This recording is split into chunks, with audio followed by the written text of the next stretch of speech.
वासुदेवाय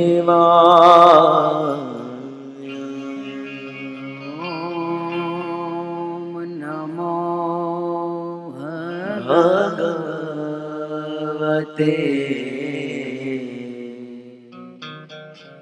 वासुदेवाय।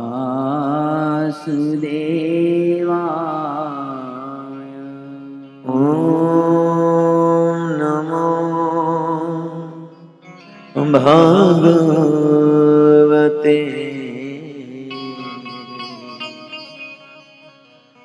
वासुदेवाय।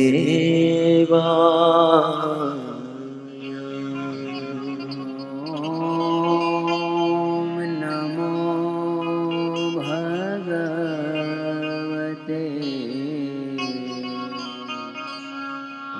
वासुदेवाय।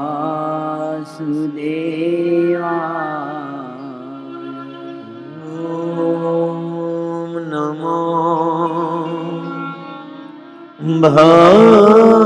भगवते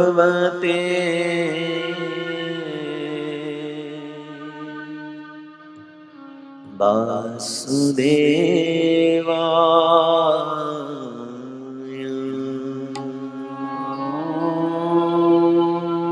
नमो भगवते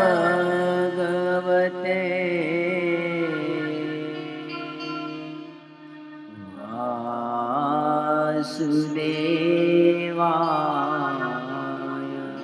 नमो विष्णुपदाय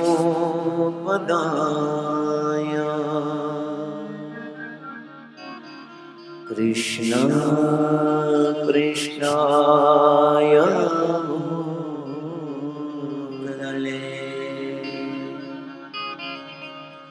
श्रीमते भक्तिवेदान्त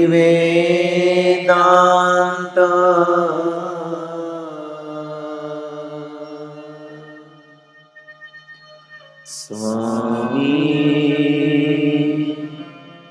इति नामिने।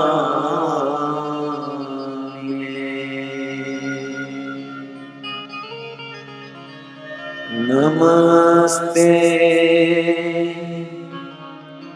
सरस्वती देवे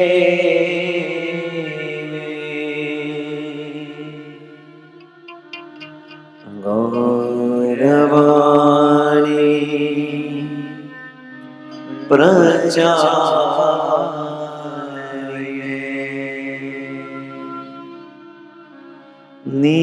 निर्विशेषा शून्यवादी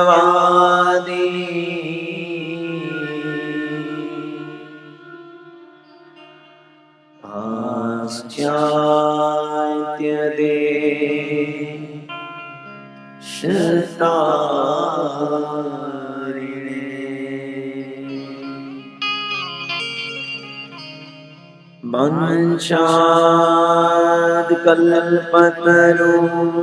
वंशाद्कल्पतरुभ्यश्च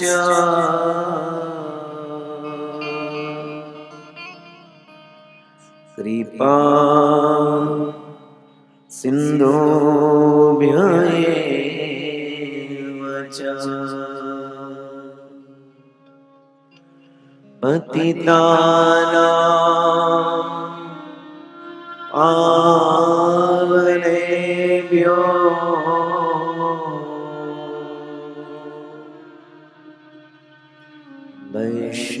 वैष्णवेभ्यो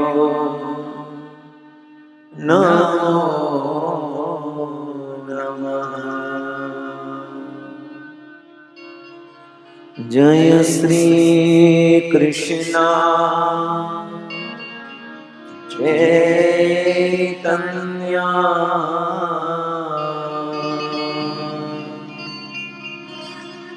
प्रभु नित्यानंद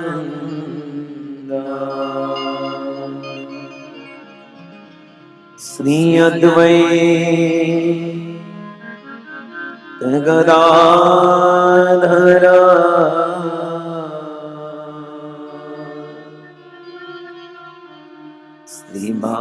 श्रीवासादि श्री गौर भक्त वृंद। हरे कृष्णा हरे कृष्णा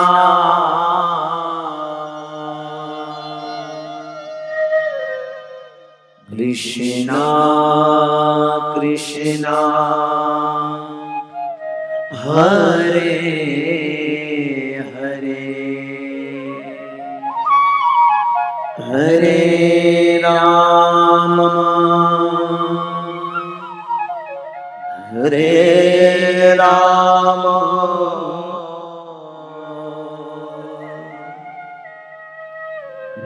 राम राम हरे हरे।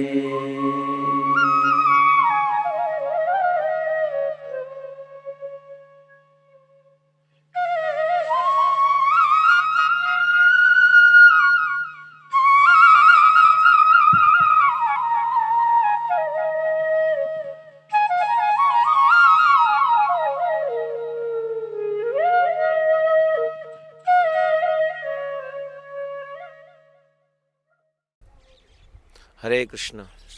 नमो विष्णुपदाय कृष्ण पृष्ठाय भूतले श्रीमते भक्ति वेदांत स्वामिन इति नामिने। नमस्ते सारस्वती देवी गौरवाणी प्रचारिणे निर्विशेष शून्यवादी पाश्चात्य देशतारिणे। वाञ्छात् कल्पतरुभ्यश्च कृपा सिन्धुभ्येव च पतितानां पावनेभ्यो वैष्णवेभ्यो नमो नमः। जय श्री कृष्ण चैतन्य प्रभु नित्यानंद श्री अद्वैत गदाधर शिवासादि श्री गौर भक्तवृंद। हरे कृष्ण कृष्ण कृष्ण हरे हरे हरे राम राम राम हरे हरे। हरे कृष्ण। आप सभी वैष्णव भक्तों का हम इस्कॉन वराचा के द्वारा आयोजित 84 कोश ब्रजमंडल यात्रा में हम हृदय से स्वागत करते हैं। आज हम बहुत सुंदर और रमणीय स्थानों का परिक्रमा करने वाले हैं। आज हम जिस स्थान पर बैठे हैं वो है प्रेम सरोवर, मानसरोवर, और विशेष ये माट वन के अंतर्गत आता है। और माट वन जो है वो ब्रजमंडल के प्रमुख वनों में से एक अन्यतम वन है। यमुना के तट पर दूर दूर तक ये विस्तृत है। ये सुंदर भरे वृक्ष, वल्लरियों और हरी भरी घासों तथा फूलों आदि से लदा हुआ मनोरम वन होने के कारण श्री कृष्ण और श्री बलभद्र का ये गोचारण स्थान है।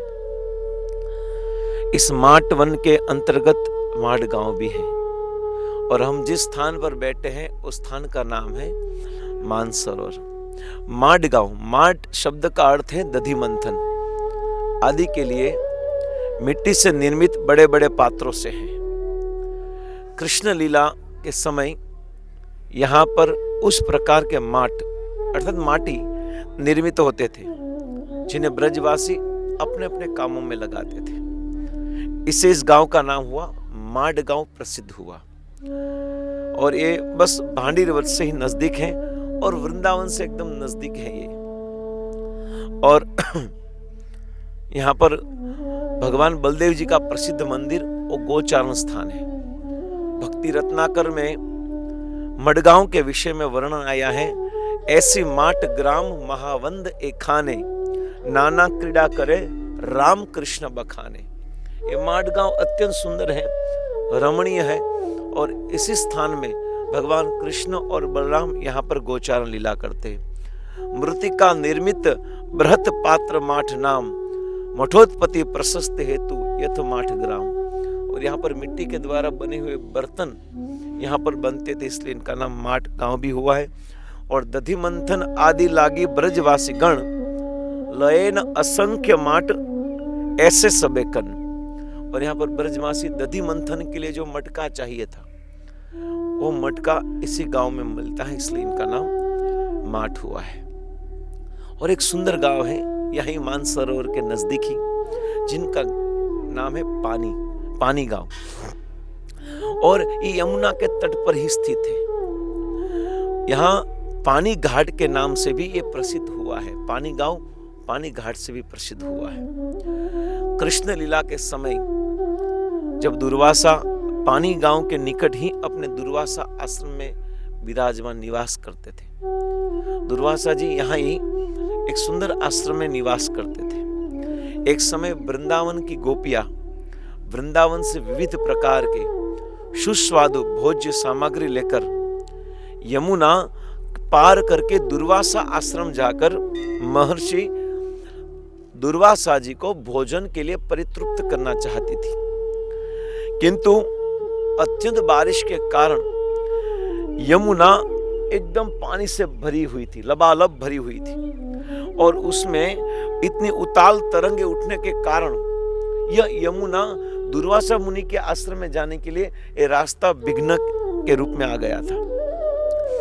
और नाविक उस पार ले जाने के, और नाविक भी था, परंतु नाविक उस पार ले जाने के लिए साहस नहीं कर रहा था, क्योंकि इतना भयंकर तूफान था और यमुना भी पागल हो गई थी एकदम और उछल रही थी।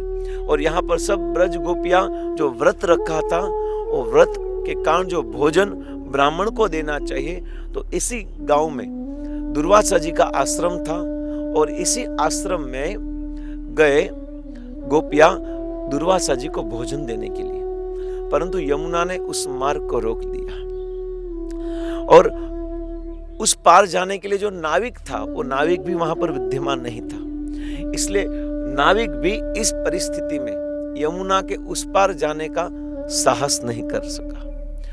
अकस्मात वहां कृष्ण उपस्थित हुए और वो मुस्कुराते हुए गोपियों को कहा कि गोपियों से उनकी चिंता का कारण पूछा, आप क्यों चिंतित हो, क्या हुआ है, क्या कोई विघ्न आया है, आप सबका चेहरा उतरा हुआ क्यों है। गोपियों ने उस पार जाने की समस्या बतलाई कि हमें हमारे व्रत को पूर्ण करने के लिए उस पार जाकर दुर्वासा जी को भोजन देना है। कृष्ण ने कहा, तुम लोग सहज ही पार उतर सकती हो। कैसे? यमुना के तट पहुंचकर तुम सभी यमुना से कहो कि कृष्ण ने यदि किसी स्त्री का मुख कभी भी दर्शन न किया हो तो, अथवा तो ब्रह्मचर्य के निष्ठा के प्रभाव से हम सहज ही यमुना के पैदल पार कर जाए। बहुत सुंदर बात कही। भगवान कृष्ण ने गोपियों के कहा कि जाओ और यमुना को कहो कि आज तक भगवान कृष्ण ने एक बार भी कोई स्त्री का मुंह न देखा हो और ब्रह्मचर्य का पालन किया हो, ब्रह्म निष्ठा का पालन किया हो, तो यमुना रास्ता दे दे। अरे बाप रे, अब तो गोपियों ने क्या कैसे समझे इस बात को ये जो कृष्ण की इस लीला को कैसे समझे, तो फिर क्या करे क्या न करे सोच रहे थे सब गोपियां, क्या भरोसा करे कृष्ण पर या न करे, परंतु भरोसा के अलावा और कुछ है क्या।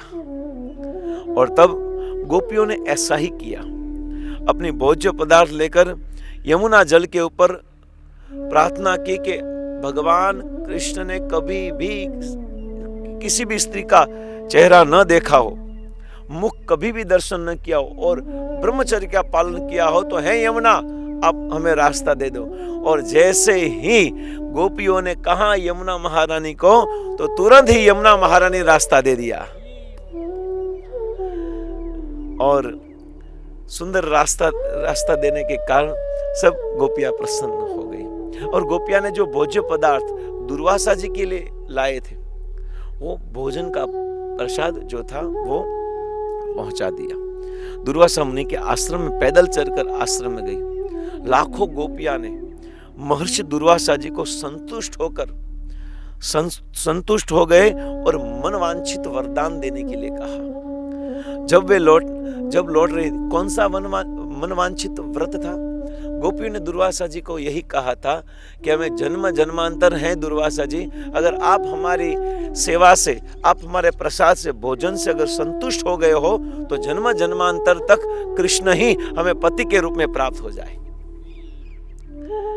और तब दुर्वासा जी ने मनवांछित वरदान प्रदान किया।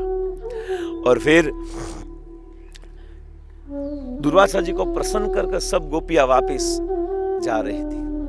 और जब वापस जा रही थी, तब दुर्वासा जी ने कहा कि इस पार तो आ गए, क्योंकि भगवान कृष्ण ने कहा था, पर उस पार जाना है तो कैसे जाए, क्योंकि यमुना तो पागल हो गई है, उनमें तो बाढ़ आ गई है, कैसे उस पार जाए। तब दुर्वासा जी भगवान कृष्ण के गुरु है ना, चेला इतना बड़ा है तो गुरु कैसा होगा। गुरु ने लाखों गोपियों के द्वारा दिया हुआ भोजन दुर्वासा जी ने खा लिया था, सब भोजन खा लिया था और सब गोपियों को मनोवांछित वर प्रदान किया था। तब दुर्वासा जी ने कहा कि आप जाओ, यमुना के तट पर जाओ और यमुना के तट पर जाकर कहो कि दुर्वासा जी ने भोजन का एक भी दाना न खाया हो तो रास्ता दे दे। अरे बाप रे, यमुना जी को यही कहना। जब दुर्वासा जी ने यह कहा कि यदि दुर्वासा जी ने जीवन भर कभी भी अन्न व्यंजन कुछ भी नहीं खाया हो तो उनके तप के प्रभाव से यमुना जी रास्ता दे दे। और जैसे ही गोपियों ने कहा कि दुर्वासा जी ने जीवन भर अन्न जल अर्थात अन्न और व्यंजन कुछ भी नहीं खाया हो तो आप यह यमुना महारानी रास्ता दे दो। और जैसा ही सब गोपियों ने कहा तो तुरंत ही यमुना महारानी ने रास्ता दे दिया। और इस प्रकार खूब सुंदर भाव से गोपियां यमुना के उस पार वृंदावन आई, वृंदावन पहुंच गई। उन्होंने ऐसा ही किया और वे यमुना को पैदल पाकर वृंदावन पहुंच गई। और गोपियों ने इस घटना को बड़ी आश्चर्यचकित थी।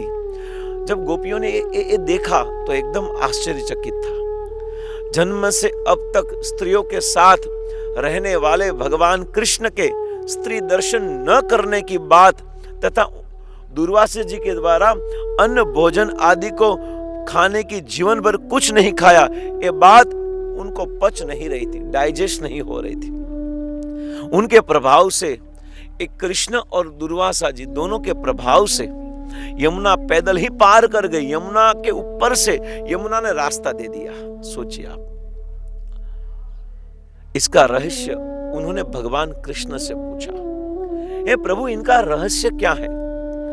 कृष्ण ने बड़ी गंभीरता से उन्हें उत्तर दिया कि मैं दिन रात तुम सबके साथ रहने पर भी अखंड ब्रह्मचारी हूं। भले मैं दिन रात गोपियों के साथ भ्रमण करता हूं, आप सबके साथ रहता हूं, फिर भी मैं अखंड ब्रह्मचारी हूं।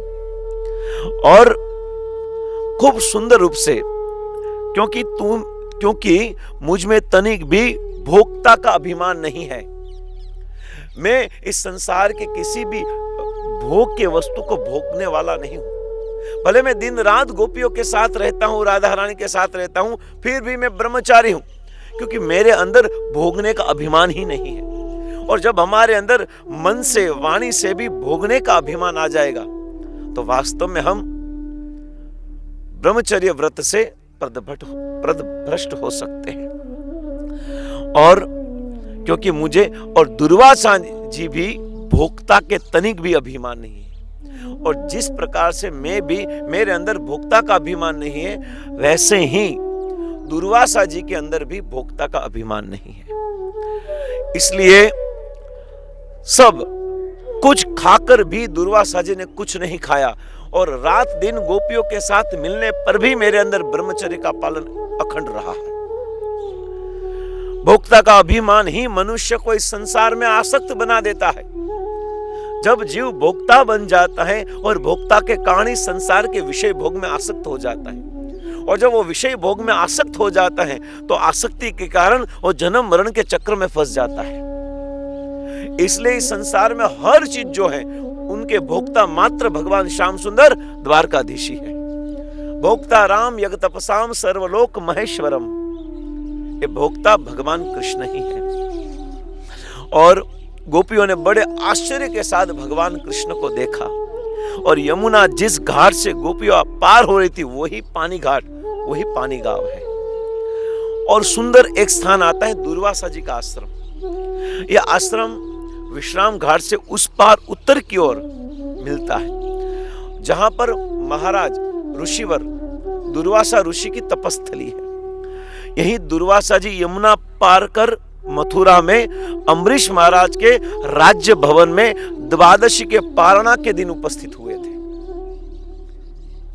दुर्वासा जी ने जब अम्बरीश महाराज ने एकादशी का व्रत किया था और उनका जो पारणा का समय है, और पारणा के समय वो यमुना को पार करके मथुरा में अम्बरीश महाराज के राजभवन में द्वादशी के दिन उपस्थित हुए। इन कथा का वर्णन श्रीमद् भागवत में है।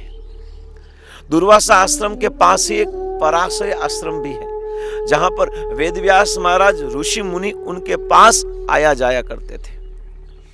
और पास ही यमुना के किनारे दत्तात्रेय जी का भी आश्रम है।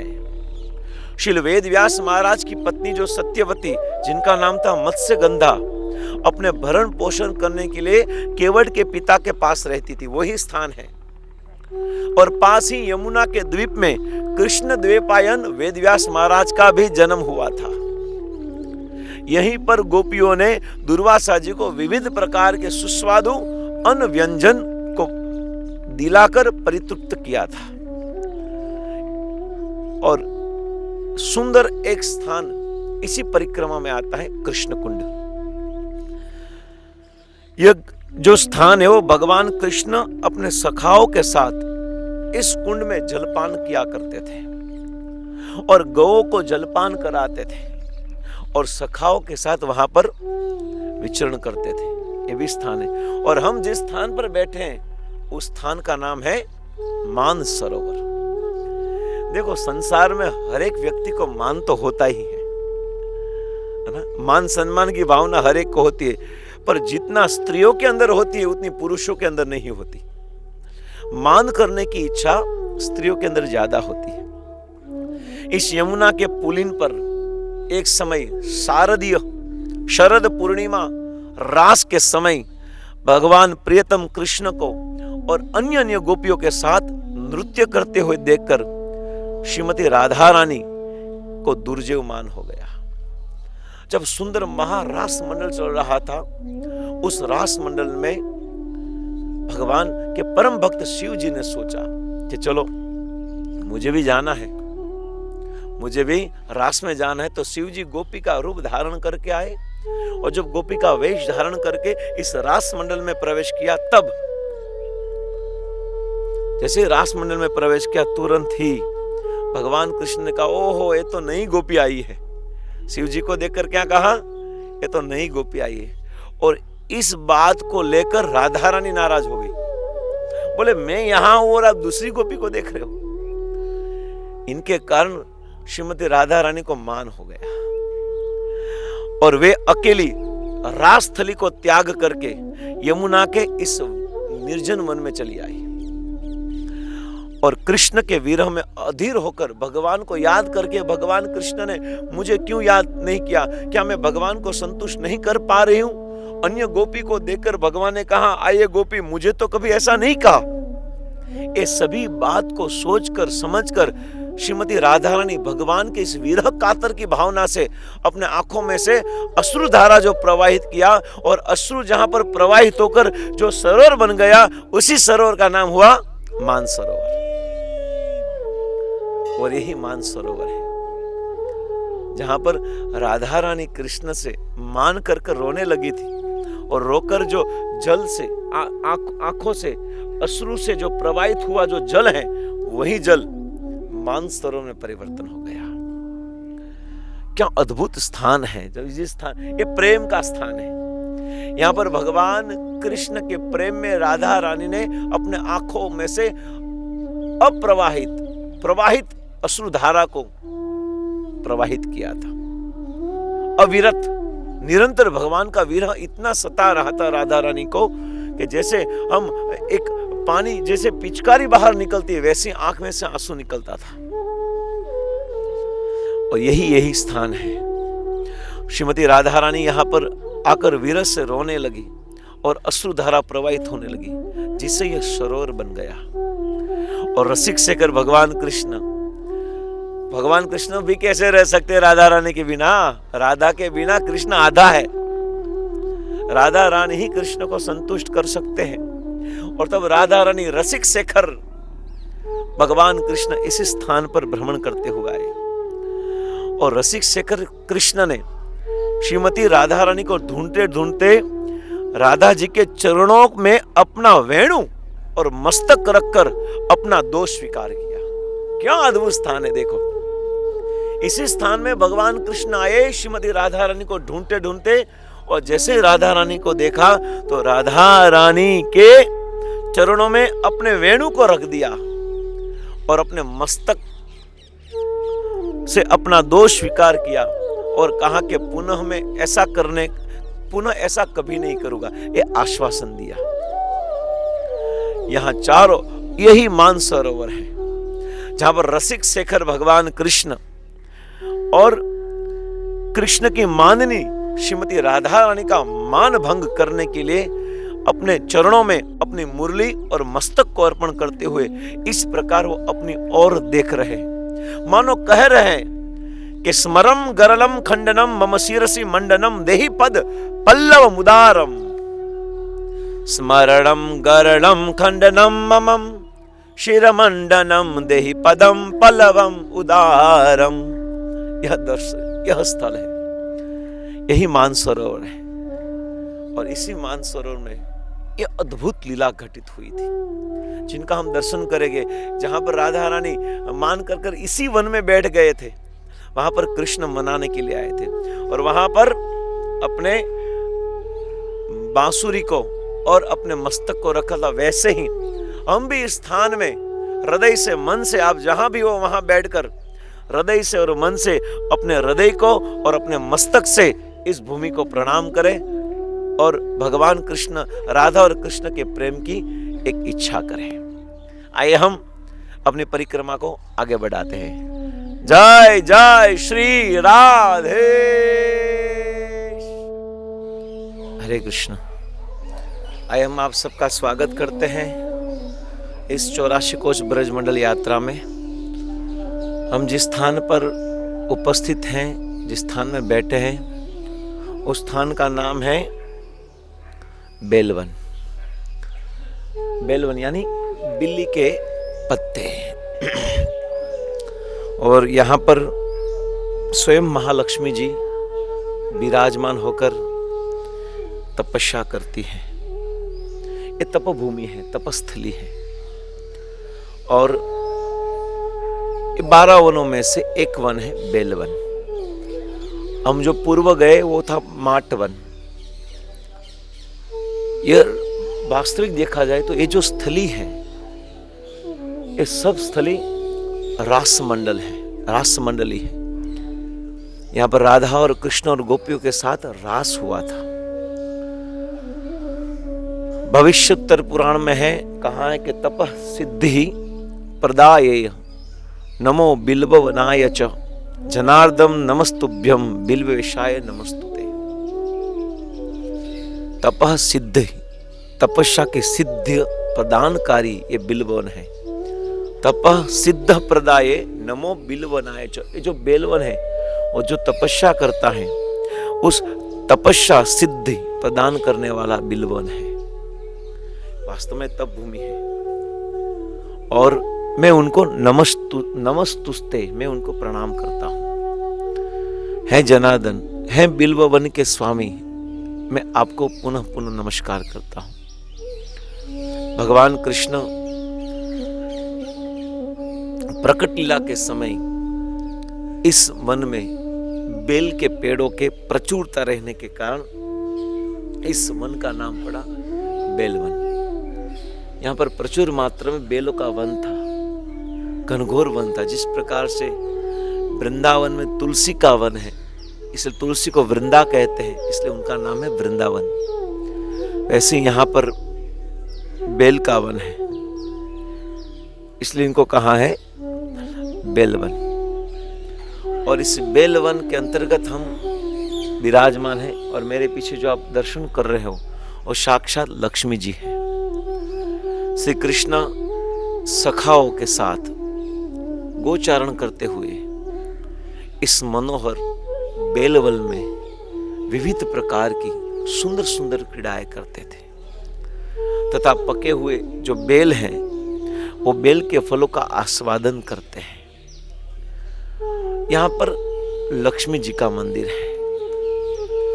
कौन है लक्ष्मी? हम सब जानते लक्ष्मी सहस्त्र सत संभ्रम सेव्यमानम। ब्रह्मा जी कहते हैं कि वैकुंठ में जहां भगवान कृष्ण विराजमान रहते हैं, जहां नारायण विराजमान रहते हैं, उस नारायण की नित्य सेवा करने वाली लक्ष्मी जी है। और लक्ष्मी जी खूब सुंदर रूप से भगवान नारायण विष्णु की सेवा करती है। इसलिए कहा जाता है कि जो लक्ष्मी है, लक्ष्मी देवी है, उनके पास सीखना चाहिए कि पति की सेवा कैसे करनी चाहिए। खूब सुंदर रूप से लक्ष्मी जी भगवान के लिए सुंदर भोग बनाती हैं, भगवान को भोजन कराती हैं, और भगवान जो भोजन करते हैं उसी थाली में लक्ष्मी जी ग्रहण करती है। और ऐसी विधि है कि पहले हमें पति को खिलाना चाहिए और फिर बाद में ही उनको ग्रहण करना चाहिए। तो इस प्रकार से लक्ष्मी जी नित्य वैकुंठ में भगवान नारायण की पूजा करती है, सेवा करती है, आराधना करती है। हम कल शेषशाही गए थे, वहां पर भगवान ने क्षीर सागर के रूप में प्रकट किया था सागर को, और स्वयं भगवान कृष्ण वहां पर विष्णु बन गए थे, और श्रीमती राधा रानी लक्ष्मी के भाव में आकर भगवान के चरण कमल की सेवा करने लगे थे। यही लक्ष्मी, महालक्ष्मी विदा, लक्ष्मी स्वयं भगवान की नित्य सेवा करने वाली है। और 9 प्रकार की जो भक्ति है, 9 प्रकार की भक्ति है, उनमें हम देखते हैं कि पाद सेवनम, श्रवणम, कीर्तनम, विष्णु स्मरणम, पूजनम, दास्यम, साख्यम, आत्मनिवेदन। जो आत्मनिवेदन है, श्रवण, कीर्तन, स्मरण, वंदन, पाद सेवन, पूजन, सखीजन, आत्मनिवेदन। और 9 प्रकार की भक्ति में से जो पाद सेवनम, भगवान के चरण कमल की सेवा करके भगवान को जो संतुष्ट किया है, भगवान की प्राप्ति की है, भगवान के प्रेम को प्राप्त किया है, वो है लक्ष्मी जी। लक्ष्मी जी ने मात्र इस पाद सेवन के द्वारा भगवान को प्राप्त किया था। नित्य आप देखते हो कि जब भगवान शेष शैया पर विराजमान होते हैं और अपने भक्तों का स्मरण करते हुए इस शेष शैया पर लेटे हुए होते हैं, तब नित्य लक्ष्मी जी भगवान कृष्ण की सेवा करती है। और यह लक्ष्मी जी जो है, यही लक्ष्मी जी एक अपने दूसरे रूप में, छाया के रूप में, वो धन के रूप में इस संसार में विद्यमान है, एक माया के रूप में। ये धन जो है वास्तव में देखा जाए ये लक्ष्मी का प्रतिबिंब स्वरूप है, उनकी एक छाया है। और संसार के लोग इस लक्ष्मी की छाया को ही पकड़ने के लिए दौड़ रहे। हम सब ये लक्ष्मी रूपी छाया जो धन है उनको प्राप्त करने के लिए दौड़ते हैं, परंतु छाया को हम कभी पकड़ नहीं सकते, कभी भी नहीं पकड़ सकते। वैसे इस चंचला लक्ष्मी को हम कभी नहीं पकड़ सकते, असंभव है उनको पकड़ना। परंतु अगर इस छाया को पकड़ने के लिए जाते हैं तो शास्त्र में बताया है कि जो धन हम प्राप्त करते हैं उस धन में भी 10 दोष होते हैं। और यह लक्ष्मी जी वास्तव में अपने प्रतिबिंब के छाया के रूप में पूरे संसार के सभी लोगों को माया के इस प्रभाव से, इस पर्दे के माध्यम से सबको अंधकार में रखती है। और संसार के लोग जब तक भगवान को नहीं समझते हैं, लक्ष्मी जी को नहीं समझते, भगवान के स्वरूप को नहीं समझते, तब तक वो इस संसार की इस माया को पकड़ने के लिए दौड़ेंगे। चैतन्य महाप्रभु खूब सुंदर श्रीमद् भागवत में वर्णन आते, वंदे पुरुषते चरणार विंदम से माया मृगम। जिस प्रकार से माया का मृग धारण करके आए हुए मारीच को मां सीता प्रभावित होकर प्रभु श्री रामचंद्र को उनको पकड़ने के लिए भेजा, वैसे ही इस संसार रूपी इस लक्ष्मी जी के छाया के रूप में धन को पकड़ने के लिए पूरी दुनिया दौड़ रही है, इस धन को प्राप्त करने के लिए। और जब ये दुनिया इस छाया के रूप एक क्षणिक और क्षण भंगुर और अनित्य सुख धन संपत्ति को प्राप्त करने के लिए जो संसार के लोग दौड़ रहे हैं, उनके पीछे गौरांग महाप्रभु दौड़ रहे हैं और उनको दौड़कर कृष्ण प्रेम देने के लिए दौड़ रहे हैं। कृष्ण प्रेम प्रदायते, इसी प्रेम को प्रदान करने के लिए खुद गौरांग महाप्रभु, इस संसार के लोग जो माया के पीछे दौड़ते हैं, भगवान उनके पीछे दौड़ते हैं और उनको हरिनाम रूपी इस महाधन को प्रदान करते हैं। यही सौभाग्य हमारा कि हमें वास्तविकता ब्रह्म मध्व गौड़ीय संप्रदाय के अनुसार चैतन्य महाप्रभु की इस पावन पवित्र धारा में आने वाले भक्तिवेदांत स्वामी श्रील प्रभुपाद जी की विशेष अनुकंपा से प्राप्त हुई है। इस तत्व को, भगवत तत्व को, कृष्ण तत्व को, रस तत्व को, इन सभी तत्वों को जानने का एक शुभ अवसर प्रदान किया है भक्तिवेदांत स्वामी प्रभुपाद जी ने। किस प्रकार से हम भगवान के और भगवान के भक्तों की सेवा कर सके, ये सिखाया है। किस प्रकार से हम कृष्ण प्रेम को प्राप्त कर सके, ये सिखाया है। और इस संसार रूपी इस माया और क्षणभंगुर और अनित्य विषय भोग को त्याग कर वास्तविक भगवान कृष्ण के चरण कमल के प्रति जो शुद्ध प्रेम की प्राप्ति कराने का मार्ग प्रशस्त किया है भक्तिवेदांत स्वामी प्रभुपाद ने। इसलिए प्रभुपाद जी कहते हैं कि संसार के लोग लक्ष्मी के पीछे दौड़ते हैं परंतु लक्ष्मी पति को नहीं चाहते, और लक्ष्मी इतनी पतिव्रता स्त्री है कि वो अपने पति को छोड़कर कहां भी नहीं जाते। लक्ष्मी जी कभी भी विष्णु नारायण को छोड़कर कहां नहीं जाते। हाँ, जब एक बार भगवान कृष्ण ने लक्ष्मी जी को नागलोक में भेजकर नारद जी के कहने पर तपस्या करने के लिए बद्रिकाश्रम उत्तराखंड हिमालय में आ गए थे, जिनके कारण फिर लक्ष्मी जी पुनः वापस आई तो भगवान ने देखा, लक्ष्मी जी ने देखा कि मेरे प्रभु कहां गए। तो फिर देखा कि एक खुले आकाश के नीचे भगवान विष्णु नारायण तपस्या कर रहे थे नारद के कहने पर, और देखा कि मेरे प्रभु वैकुंठ के अधिपति इस स्थान पर तपस्या कर रहे हैं, निश्चित कोई प्रयोजन है। इसलिए यही लक्ष्मी बेर के रूप में भगवान के ऊपर, एक बेर के वृक्ष के रूप में भगवान को छाया देकर भगवान की तपस्या में कोई विघ्न न आए और तपस्या कर सके, जिनका अनुसरण संसार के लोग कर सके, इसलिए बेर बनकर लक्ष्मी जी विराजमान हुई। इसलिए उस स्थान का नाम हुआ बद्री नारायण, जहां पर भगवान बद्री विशाल भजन करते हैं।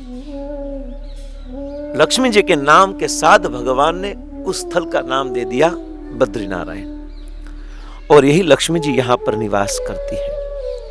परंतु दुर्भाग्य यह है कि श्रील प्रभुपाद जी कहते हैं कि लोग कृष्ण को तो चाहते हैं, परंतु कृष्ण को तो चाहते हैं परंतु लक्ष्मी को चाहते हैं, पर लक्ष्मी पति को नहीं चाहते हैं। अगर कोई व्यक्ति भगवान को चाहता है, भगवान की भक्ति करता है, लक्ष्मी पति को चाहता है, तो लक्ष्मी अपने आप उनके पास आ जाए। परंतु हम क्या कर रहे हैं, हम मात्र और मात्र इस लक्ष्मी को पकड़ने का प्रयास करते हैं। तो लक्ष्मी ने सोचा, देखो मैं अपने पति के बिना कहां नहीं आती। अगर आपको मुझे पकड़ने के लिए इतनी ही उत्कंठा है तो मेरा एक अन्य स्वरूप है, आप उनको पकड़ लो। और पूरी दुनिया इसी लक्ष्मी जी के स्वरूप में दौड़ रही है। परंतु हमारा सबसे बड़ा सौभाग्य है कि श्रील प्रभुपाद जी की कृपा के कारण चैतन्य महाप्रभु ने सबसे बड़ा धन भगवान के नाम का धन दे दिया है।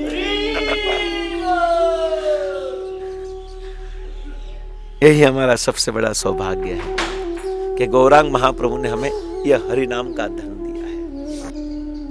लूट लो जिसका दिल चाहे, मैं शोर मचाऊं गली गली, गली गली नगर नगर, पृथ्वी आचयत नगर आदि ग्राम, हर जगह पर जाकर आजान लंबितो भुजो, हाथ खड़ा कर कर हर व्यक्ति को पात्र अपात्र स्थान काल नहीं देखी, कुछ देखे बिना इस हरि नाम का धन प्रत्येक व्यक्ति को प्रदान किया गौरांग महाप्रभु ने।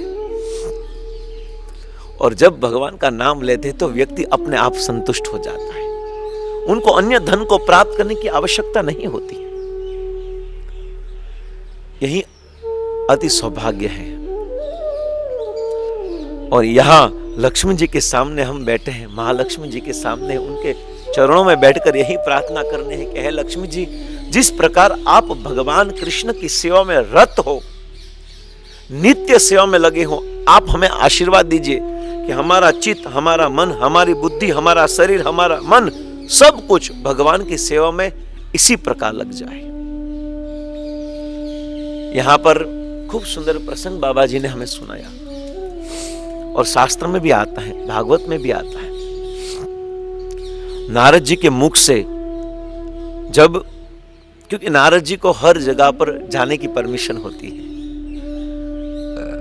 और नारद जी के मुख से एक बार भगवान ब्रजेंद्र नंदन कृष्ण की मधुर रास लीला और गोपियों के सौभाग्य का वर्णन सुनकर लक्ष्मी जी के अंदर रास लीला दर्शन करने की प्रबल उत्कंठा हुई।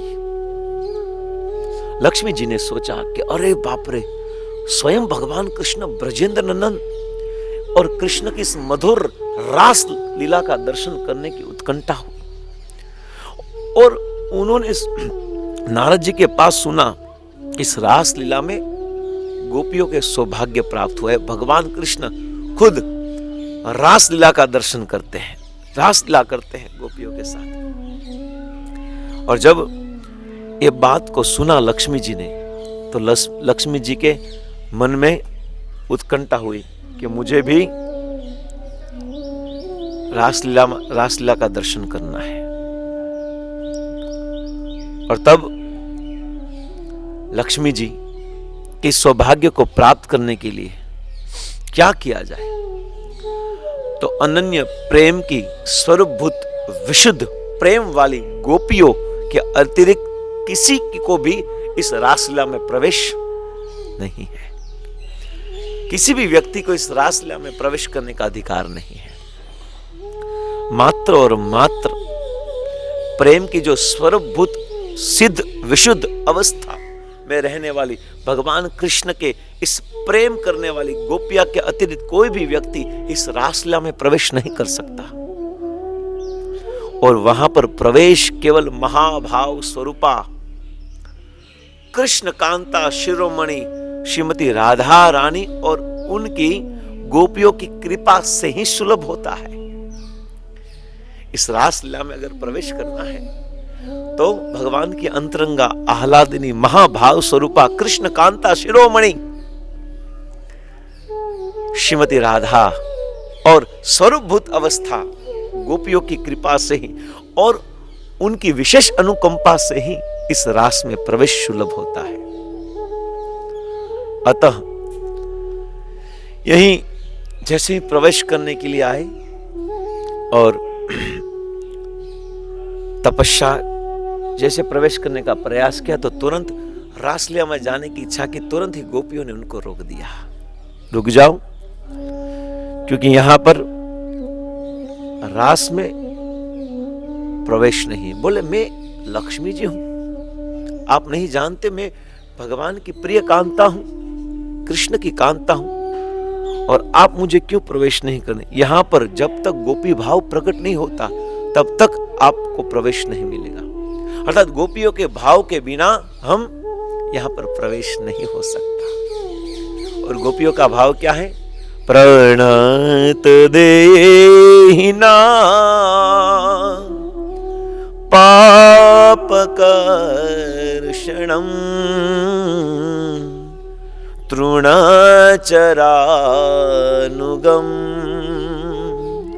श्रीनिकेतनम फणिफणार्पितम्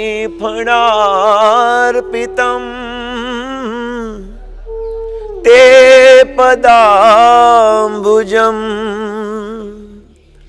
कुणुकुचेषुना क्रन्दिहाक्षयम्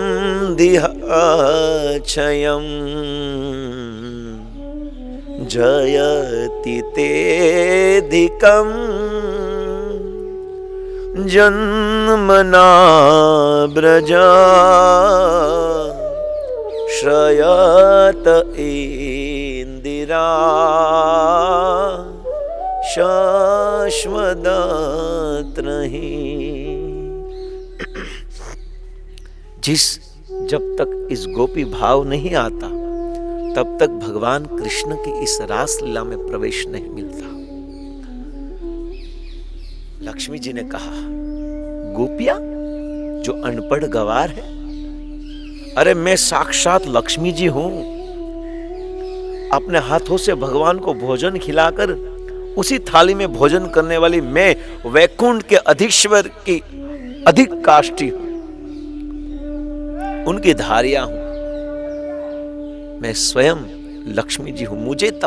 मुझे ये गोपी भाव करने की जरूरत नहीं है। परंतु राधा रानी और अन्य गोपियों ने कहा कि जब तक आप राधा भाव को स्वीकार नहीं करोगे तब तक आपको सुलभ नहीं है, इस रासलीला में सुलभ नहीं है। फिर भी उन्हें रासलीला में प्रवेश संभव नहीं हो सका और फिर उन्होंने बहुत कठोर तपस्या की। जब लक्ष्मी जी यहां पर आई तब बाबा जी ने बताया ये स्थान निर्जन था, कुछ नहीं था, यहां पर झाड़ी थी और इसी स्थान पर आकर लक्ष्मी जी ने तपस्या की थी। और लक्ष्मी जी ने यहां पर कठोर तपस्या की, फिर भी उन्हें रास लीला में प्रवेश संभव नहीं हो सका। न तपसा न योगे न समाधि न सम्यक कलो केशव कीर्तनाथ। न तो भगवान को ध्यान से जाना जा सकता है, न तप से, न साधना से, न शास्त्र के अध्ययन से, न यज्ञ से, न तप से। अगर भगवान को जानना कोई चाहता है तो वो भाव और भक्ति से ही भगवान को जाना जा सकता है। और कलयुग में कलो केशव कीर्तनाथ, कलयुग में मात्र और मात्र भगवान कृष्ण के नाम से ही हम भगवान के इस रासलीला में प्रवेश कर सकते हैं। अगर हमें भगवान के नित्य धाम गोलोक वृंदावन धाम में भगवान के नित्य परिकर पार्षद बनना है तो हमें भगवान का नाम लेना पड़ेगा। हरे कृष्णा कृष्ण कृष्ण हरे हरे, हरे राम राम राम हरे हरे। भगवान के नाम लिए बिना हम भगवान की लीला में, भगवान के धाम में प्रवेश नहीं कर पाएंगे। लक्ष्मी जी जो लक्ष्मी जी थी फिर भी ये इनको समझ नहीं पाई और फिर लक्ष्मी जी ने खूब तपस्या की परंतु उनको रास में प्रवेश नहीं मिला। क्यों? भक्ति के माध्यम से ही हम भाव डेवलप कर सकते हैं और जो भक्ति के माध्यम से जो हम भाव को प्राप्त करते हैं उसी भाव के द्वारा गोपी भाव प्राप्त हो सकता है और उसी गोपी भाव के प्राप्त होने पर व्यक्ति भगवान की इस रासलीला में प्रवेश कर भगवान के साथ नित्य निवास कर सकता है। यही यति सौभाग्य है चैतन्य महाप्रभु ने हमें प्रदान किया है। परंतु इसी स्थान पर लक्ष्मी जी ने आकर तपस्या की, परंतु अभी भी कर रही है। ऐसा नहीं कि तपस्या की और नहीं मिले तो चले गए, नहीं, लक्ष्मी जी की भी एकदम जिद्दी हो गई कि देखता हूं तपस्या से भगवान की रासलीला में प्रवेश मिलता है या भाव से। तो 5000 वर्ष से यहां पर इसी स्थान पर मां लक्ष्मी यहां पर तपस्या कर रही है, फिर भी भगवान के इस रासलीला में प्रवेश नहीं मिला है। यहाँ के ब्रज के संत कहते हैं यहाँ पर राधा रानी के निकट गोपाल जी का भी एक गोपाल जी विराजमान है। लक्ष्मी जी के निकट ही गोपाल जी विराजमान है। जब लक्ष्मी जी इस निर्जन स्थान पर तपस्या करने के लिए आई तब कोई नहीं था, तो भगवान ने सोचा कि अरे रे जिद पकड़ ली है लक्ष्मी जी ने, और भगवान भी जानते जब तक गोपी का भाव प्रकट नहीं होता तब तक रास में प्रवेश नहीं है। इसलिए लक्ष्मी जी ने आंख बंद करके बैठ गई। भगवान बोले थे एक नहीं, हजार नहीं, लाखों सालों तक अगर आप तपस्या करोगे तो भी मेरे रास मंडल में आपको प्रवेश नहीं होगा। तो फिर भगवान ने सोचा है तो भगवान की ही अर्धांगिनी, तो भगवान ने एक छोटे से गोपाल का रूप धारण करके इसी स्थान पर आए और कहा कि मैया आप कब से तपस्या कर रही हो, आपने कुछ खाया नहीं, ये ले लो खिचड़ी खा लो। और तब यहाँ पर ये जो बालक था वो स्वयं भगवान गोपाल था और गोपाल जी ने यहाँ पर लक्ष्मी जी को खिचड़ी प्रदान की। इसलिए बाबा ने बहुत सुंदर कथा बताई हमें कि इसलिए प्रतिदिन यहाँ पर खिचड़ी का भोग लगता है।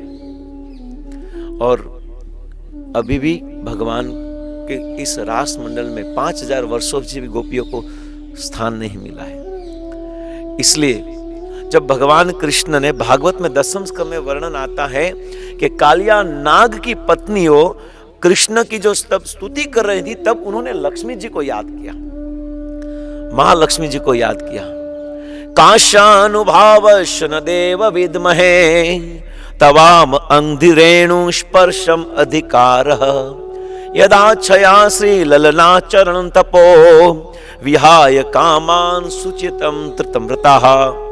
10, 16 और 36 श्लोक में, 36वें श्लोक में नाग पत्नियों ने, भगवान कालिया की पत्नी नाग पत्नियों ने भगवान कृष्ण को प्रार्थना की कि हे भगवान, हम समझ नहीं पाते कि इस हमारे पति इस कालिया नाग ने कैसी तपस्या की है, इनको कैसे साधना का फल प्राप्त हुआ है, जो यह आपके चरण धूलि को पाने के अधिकारी हुआ है, जो आपके चरण कमल की रज को प्राप्त करने का अधिकारी हुआ है।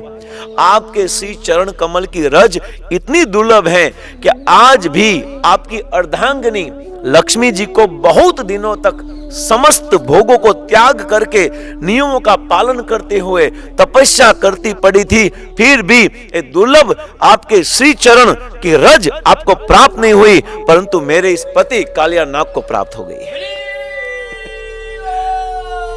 कितना अति सौभाग्य है, यह अति दुर्लभ जो रज है भगवान कृष्ण की चरण रज को प्राप्त हुई है। राम कृष्ण सखा सह यह बिल्व वने पक बिल्व फले भुंजे महाकौतुकेते। और यहां पर गौरांग महाप्रभु कहते हैं चैतन्य चरितामृत में कि यहां पर राम कृष्ण सखा सब बिल्व वनेते, राम और कृष्ण अर्थात बलराम और कृष्ण यहां पर सखाओं के साथ यहां पर क्रीड़ा करते थे और पक्व बिल्व फल भूंजे महाकौतुके थे, और बहुत बड़े कौतुक के साथ ये बड़े बड़े जो बिल्व के फल हैं उस फल को प्राप्त करते थे। तो यही स्थान महालक्ष्मी जी का स्थान है और यहां पर हम यही प्रार्थना करें महालक्ष्मी जी को, पहले कि जितनी मति जितनी रति आपको भगवान कृष्ण की सेवा करने में है, उतनी मति रति बुद्धि हमें भगवान प्रदान करें। और दूसरा कि हे महालक्ष्मी, अगर हम भूल से भी आपके पति के बिना इस लक्ष्मी का भोग करने का प्रयास करें तो निश्चित ही हमारे बंधन का कारण होगा। तो आप हमें इसी बुद्धि दीजिए कि लक्ष्मी से पहले हम लक्ष्मीपति की उपासना करें, और आशीर्वाद ये भी मांगे कि तपस्या के माध्यम से हम भगवान को प्राप्त नहीं कर सकते। भक्त्या माम अभिजानाति न यावद अस्वतत्वतः, भक्ति के माध्यम से ही भगवान को जाना जा सकता है। तो आप हमें आशीर्वाद दीजिए कि हम भगवान की भक्ति करके भगवान के श्री चरण कमल को प्राप्त करें। और इसी प्रार्थना के साथ इस बेलवन की कथा को हम यहाँ पर पूर्ण करते हैं। महालक्ष्मी जी की इस कथा को पूर्ण करके इस परिक्रमा को हम आगे बढ़ाते हैं। जय जय श्री राधे। हरे कृष्ण। हम आपका स्वागत करते हैं इस 84 कोश ब्रजमंडल परिक्रमा में। अब हम जिस स्थान पर बैठे हैं वो स्थान अत्यंत सुमधुर अद्भुत स्थान है। यह स्थान भांडीर वन है और इनको भांडीर वट भी कहा जाता है। यहां पर बहुत सुंदर लीलाएं हुई है जिनका हम वर्णन आपको करेंगे। भगवान कृष्ण की सुंदर अति मधुर लीला यहां पर हुई थी और 12 वनों में से 12 वन में से एक प्रमुख वन भी है। यहां पर ये जो दिख रहा है आपको मेरे पीछे वो है भांडीर वट। और वेणुकूप का दर्शन किया, रासथली, बंसी बट, मल्ल क्रीड़ा स्थान और दाऊ जी का मंदिर, श्रीदाम जी का श्याम तलय, आज्ञा गांव जो कल हमने थोड़ा सुना था वो सब यहाँ पर ही है। हम जिस स्थान पर जिस वट के नीचे बैठे हैं उस वट का नाम है भांडीर वट। भांडीर वट एक प्रसिद्ध लीला स्थली है भगवान कृष्ण की। ये भांडीर वन में ही ये भांडीर वट आता है। यहां बहुत सुंदर एक लीला हुई है जो लीला को सुनने के लिए सब लोग आकर्षित होते हैं। और वो लीला कौन सी है? वो लीला ये है कि यहां पर राधा और कृष्ण युगल की विविध लीला पर यहां पर हुई है। श्री कृष्ण की प्रगट लीला के समय यहां पर बहुत बहुत ऐसे वट का वृक्ष था और उनकी सुंदर सुंदर अद्भुत लंबी डालियां थी और नीचे शाखाएं ऊपर नीचे चारों ओर बहुत दूर दूर तक फैली हुई थी।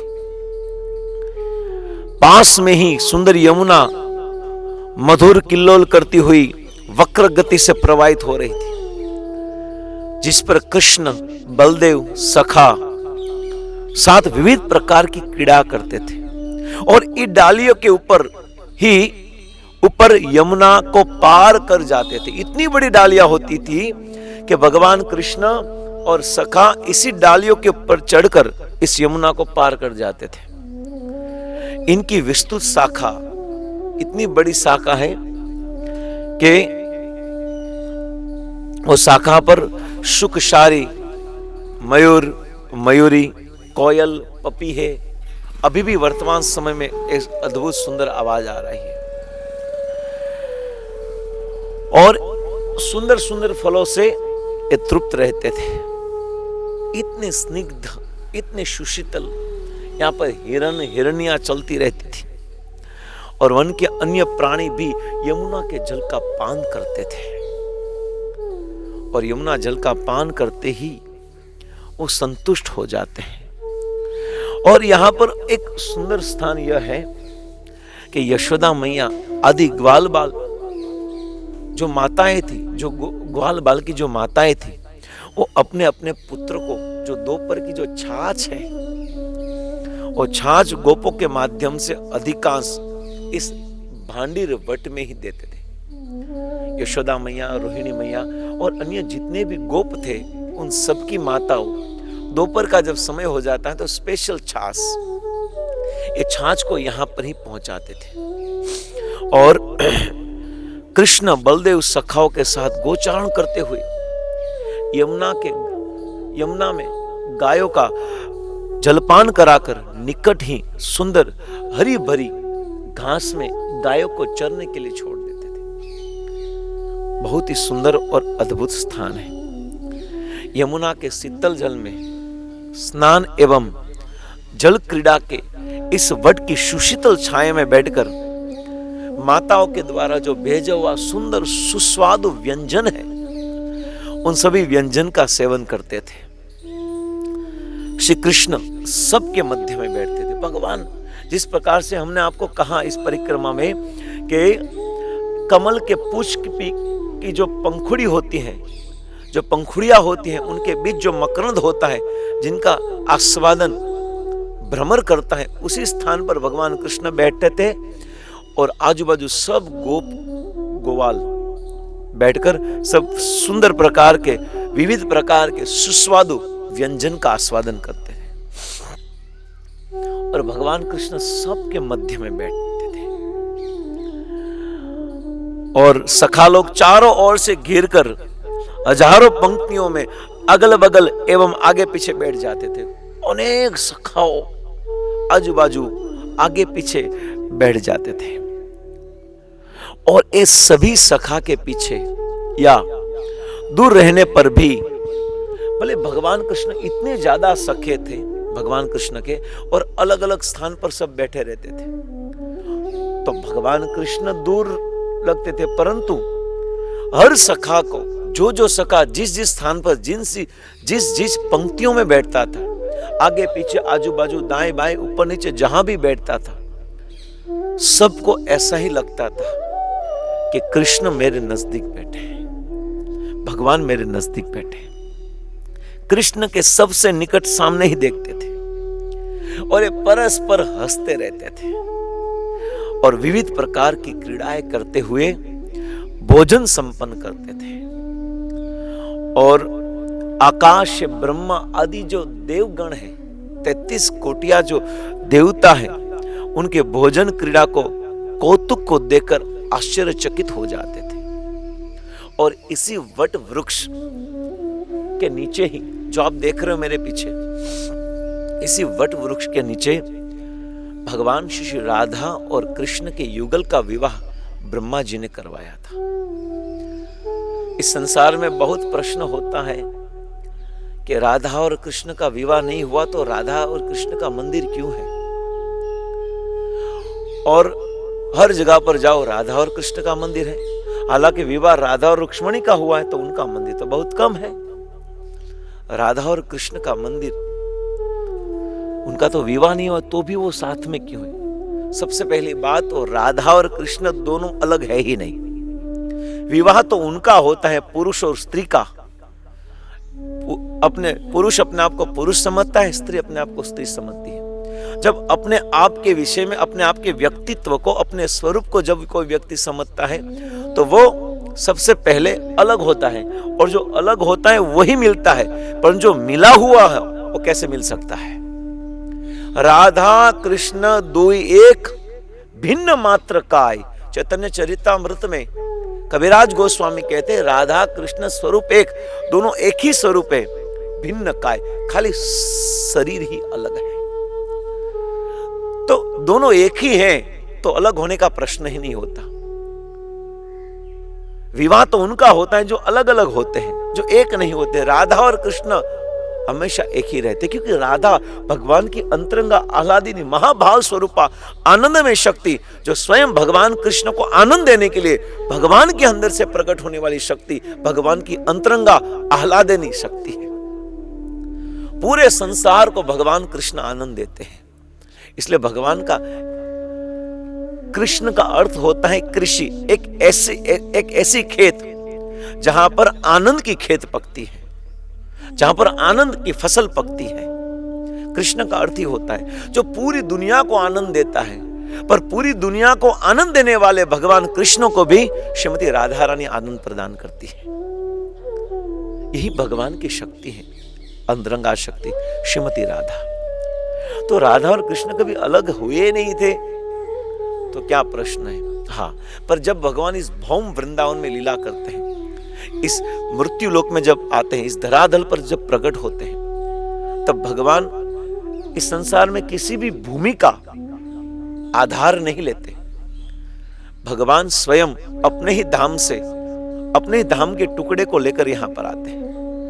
और जब भगवान कृष्ण यहाँ पर राधा रानी गोपिया साख सखा गोप सबके साथ जो लीला करने वाले थे, इस लीला को करने के लिए भगवान ने यहाँ पर कोई भी भूमि को नहीं चॉइस की। भगवान ने खुद गोलोकेर प्रेम धन नाम संकीर्तन, भगवान के धाम की, गोलोक वृंदावन धाम की, जहां पर भगवान नित्य निवास करते हैं अपने पार्षद परिकरों के साथ, वही भगवान कृष्ण अपने धाम से एक टुकड़ा लेकर इस धरातल पर स्थापित करते हैं। वो है ब्रज, वो है वृंदावन, जिनका विस्तार 84 कोश में विस्तारित हो चुका है।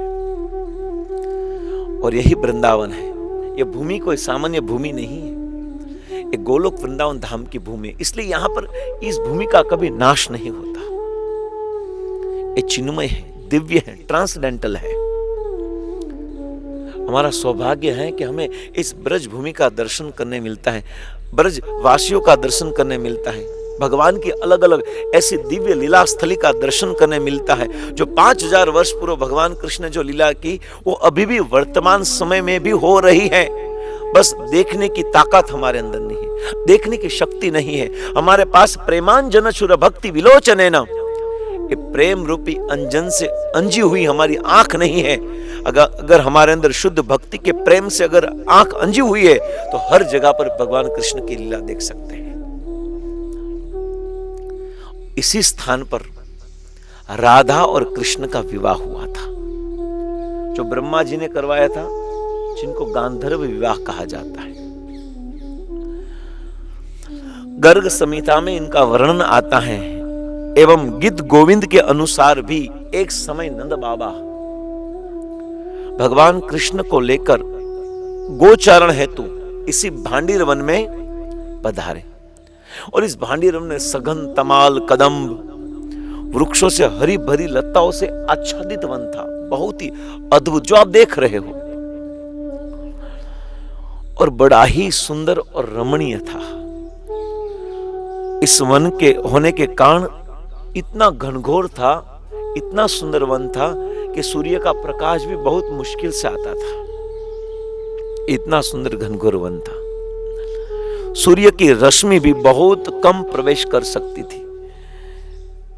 चारों ओर काले काले मेघ घिर आए और अचानक जैसे ही नंद बाबा लाला को लेकर, कृष्ण को लेकर यहां पर आए तो अचानक काले काले मेघ घिर आए और प्रचंड आंधियों के साथ कुछ कुछ वर्षा का प्रारंभ हो गया। चारों ओर अंधकार और नंद बाबा के दुर्योग को देखकर भयभीत हो गए। नंद बाबा ने देखा अचानक ये क्या हो गया, और इसी दुर्योग को देखकर, इस स्थिति को देखकर, इस परिस्थिति को देखकर नंद बाबा आश्चर्यचकित हो गए और इस वातावरण को देखकर भयभीत हो उठे। उन्होंने भगवान कन्हैया को अपने अंक में सावधानी से ले लिया, क्योंकि नंद बाबा भगवान कृष्ण को बहुत प्रेम करते थे। अपने अंक में भर लिया, कृष्ण को अपने पास ले लिया और सावधानी से उनको छिपा दिया कि कुछ हो रहा है, कुछ गलत न हो जाए, ये लाला डर न जाए, ये कन्हैया डर न जाए। इसलिए कन्हैया को अपने अंक में गोद में लेकर उनको ढक दिया। इसी समय वहां सिख से सिर तक, सिर से लेकर चरण तक श्रृंगार धारण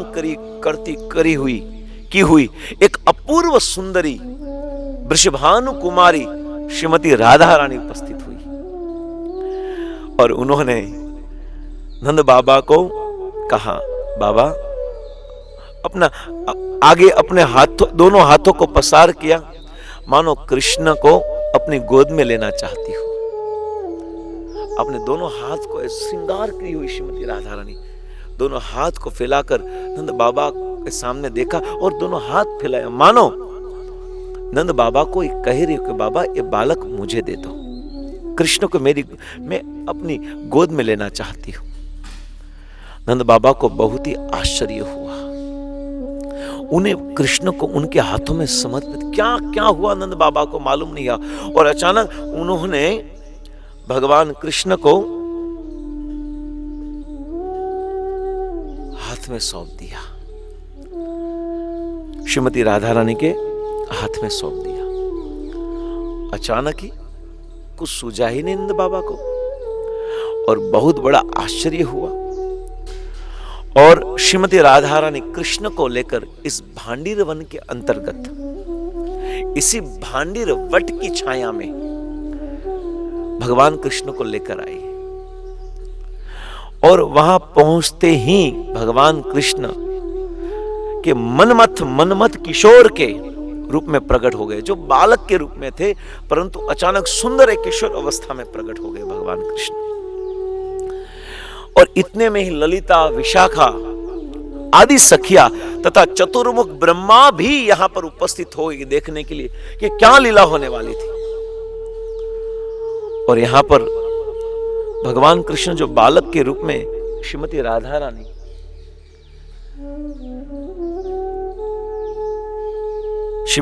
रानी जो नंद बाबा के पास लाला को लेकर आई थी, जो बालक के रूप में था, और जब इसी वंशी वट के यहां पर आई तो अचानक भगवान कृष्ण जो बालक के रूप में थे युवा रूप में हो गए, किशोर अवस्था में हो गए। और निश्चित जैसे राधा और कृष्ण यहां का मिलन हुआ, तुरंत ललिता विशाखा आ गई कि यहां पर कुछ होने वाला है। और इस सुंदर राधा और कृष्ण और ललिता विशाखा अन्य सखियों को देखकर चतुर्मुखी ब्रह्मा, सृष्टि का सर्जन करने वाले ब्रह्मा भी यहां पर अचानक प्रकट हो गए, इसी स्थान पर प्रकट हो गए और सब प्रकट हो गए दोनों की। और तब राधा रानी और भगवान कृष्ण की दोनों की इच्छा कि हम इसी भांडीर वट के नीचे विवाह करें। और दोनों की इच्छा को ब्रह्मा जी समझ गए। ब्रह्मा जी समझ गए कि दोनों की इच्छा है कि यहां पर उनका विवाह हो। और दोनों की अभिलाषा को जानकर ब्रह्मा जी ने वेद मंत्रों के द्वारा किशोर और किशोरी का अर्थात राधा और कृष्ण का इसी स्थान पर ब्रह्मा जी ने गांधर्व विवाह करवाया। यही स्थान है जहां पर ब्रह्मा जी ने राधा और कृष्ण का युगल किशोर और किशोरी का यहां ही विवाह करवाया और अद्भुत सुंदर वेद मंत्रों के उच्चारण के द्वारा राधा और कृष्ण को यहां ही, जैसे हमारे आते हैं ना विवाह में फेरे लगाया।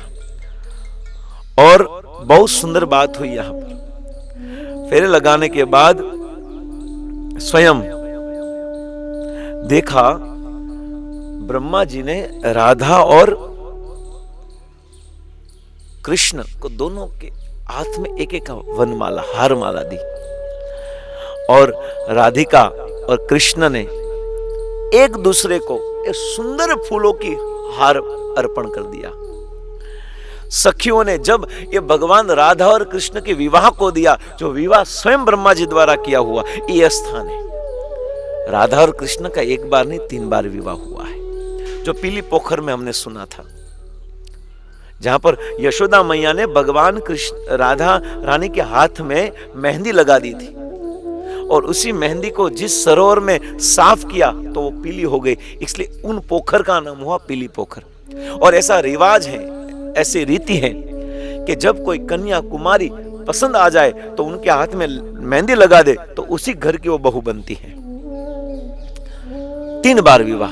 और जब ब्रह्मा जी ने ग्वाल बाल और बछड़ों को चुरा लिया था, उस समय गर्गाचार्य के कहने पर ब्रज की जितनी भी कुमारिका थी उन सब का विवाह ब्रज के गोप के साथ अर्थात गोप के साथ किया था। और 1 साल तक भगवान कृष्ण ब्रज में ग्वाल बाल के रूप में रहे। तो जितने भी ग्वाल बाल थे सब कृष्ण थे। और उस समय वृषभानु राजा और कीर्तिदास सुंदर ने भी विवाह करवाया था और जो गोप था और कोई नहीं था, साक्षात भगवान कृष्ण ही थे। 3 बार शादी, तीसरी बार शादी यहां पर हुई भांडीरवट में। और बहुत सुंदर फूलों को अर्पण किया। सखियों ने प्रसन्नता पूर्वक विवाह कालीन जो गीत होता है वो गीत गाने लगे और देवताओं ने आकाश पुष्प की वृष्टि की। देखते देखते क्षण भर में ब्रह्मा जी वहां से चले गए और सखिया भी अंतर ध्यान हो गई और कृष्ण पुनः बालक के रूप में आ गए, बालक का रूप धारण किया। और श्रीमती राधा ने कृष्ण को पूर्ववत उठाकर पुनः प्रतीक्षा करने वाले नंद बाबा जो थे, उस नंद बाबा की गोदी में इस बालक कृष्ण को सौंप दिया। इतने में जैसे ही बालक को दे दिया, राधा रानी ने नंद बाबा को तुरंत जो बादल घनघोर हो गए थे वो छट गए। जो आंधी हुई थी वो आंधी भी शांत हो गई और नंद बाबा कृष्ण को लेकर पुनः नंद ब्रज में चले गए। यह विवाह जो बहुत सौभाग्य से इस विवाह स्थली को देखने का अवसर मिलता है वो यहां पर ही हुआ था। और एक समय की बात है कि गर्मी के दिनों में सखाओं के साथ भगवान कृष्ण गायों को चराने के लिए यमुना में जलपान कराकर उन्हें चरने के लिए छोड़ दिया। जलपान करवा दिया और गायों को छोड़ दिया और वे मंडली बद्ध होकर पूरी मंडली, कृष्ण की पूरी मंडली जो थी गोप मंडली, वो यहां पर आई और बद्ध होकर भोजन क्रीड़ा कौतुक में इतने मग्न हो गए कि पता ही नहीं चला कि गाय उन्हें छोड़कर कहां चली गई। निकट ही एक सुंदर गांव है और इतने मस्त थे खेलने में, यहां पर इसी स्थान में, इसी भांडी रोट में खेलने में इतने मस्त थे। तो गाय चरती चरती ग्रीष्म की ऋतु में एक गांव है आग्यार, जिनकी हमने कथा की थी, वहां पर ये सब गाय चली गई, बहुत दूर तक चली गई और सूखे हुए वहां पर सूखे हुई जगह थी और गरम गरम रेत थी और समय भी ऐसा था गर्मी का, ग्रीष्म ऋतु थी और फिर धूप और जगह पर ताप हो रहा था। गाय उसे मुंजवन से निकलने का मार्ग ढूंढ रही थी। ये जो मुंजवन था उनसे निकलने का मार्ग ढूंढ रही थी, परंतु नहीं मिला और प्यास के कारण उनकी छाती फटने लगी। और इधर सखा लोग कृष्ण बलदेव को सूचित किया कि बिना ही गायों को खोजते हुए वो गाय कृष्ण बलराम और सब सखा गाय जहां पर गई उसी वन में, इसी मुंज वन में गए। इनकी भी गायों जैसी विकट अवस्था हो गई और जैसे ग्वाल बाल कृष्ण और बलराम गए तो उनकी स्थिति भी गायों की तरह ही हो गई। और इतने में ही दुष्ट कंस ने अपने अनुचरों को इसी मुंज वन में आग लगाने को कहा और आग लगा दी और आग हवा के साथ क्षण भर में चारों ओर फैल गई और आग की लपलपाती हुई लपटों में गाय बछड़े ग्वाल बाल सबको घेर लिया। पूरे वर्तुल में, पूरे गोलाकार में आग ही आग और बीच में ग्वाल बाल गाय बछड़े सब फंस गए। और जब फंस गए तो बचाने का उपाय और कोई नहीं था, कृष्ण को बुलाया और कृष्ण वहां पर आकर उपस्थित हो गए। और जब भगवान वहां पर उपस्थित हुए तो कृष्ण ने कहा कि ग्वाल बाल आप सब अपनी आंख बंद कर दो। और सब ग्वाल बाल ने अपनी आंख बंद कर दी। तो कंस के द्वारा जिस मंज वन में जो आग लगाई थी, भगवान कृष्ण ने अपने मुंह को खोलकर ये सब आग को पी लिया और ये आग को पी लिया। इसलिए इस निकट जो गांव है उनका नाम है आग्यार। वहां पर भगवान कृष्ण ने ये आग को पी लिया था। कृष्ण ने पल भर में ही इस दावाग्नि का पान कर लिया था और सखाओं ने आंख खोलते ही देखा कि वापिस वो भांडीरवट की सुशीतल छाया में आ गए और पास में गोए भी आराम से बैठी हुई। और दावाग्नि की विपत्ति उन्हें स्वप्न के भांति प्रतीत हुई। मान लो जो फंस गए थे इस मुंज वन में जाकर, ग्वाल बाल गाय बछड़े जो फंस गए थे और कंस के द्वारा उसी वन में आग लगाई थी, तो ये सब भगवान कृष्ण ने इस सब दावाग्नि को ग्रहण कर कर पीने के बाद क्षण के लिए मानो एक घटना हुई हो, ऐसा ही यहां पर हुआ। और इसी भांडीरवट के नीचे वापिस ग्वाल बाल सखा गाय बछड़े आ गए। किसी को मालूम ही नहीं हुआ कि क्या हुआ। एक मान लो एक स्वप्न देख रहे थे, ऐसा ही हुआ। और वापिस भगवान कृष्ण यहां पर आकर क्रीड़ा करने लगे। स्वप्न के भांति प्रतीत हुआ इस दावाग्नि को भगवान कृष्ण ने इस मुंजाटवी को इस मुंजवन में पी लिया था। और यमुना के उस पार ही ये भांडीरव गांव है। कृष्ण के सखाओं के साथ ये भोजन क्रीड़ा है। और दावाग्नि के पान के पश्चात जहां पुनः सखा लोग भोजन क्रीड़ा कौतुक करने लगे तथा गोपियों गायों को सुख से जुगाल करते हुए देखा, तो यह लीला भांडीरवट की है। श्रीमद् भागवत में भी इनका उल्लेख है। तथेति मिलिताक्षेषु भगवान अग्नि उल्बूषणम पीत्वा मुखेन तान कृच्छाद योगा अधिसेव्य मोचयतम्। इस प्रकार से इनका वर्णन हम देखते हैं भागवत में भी।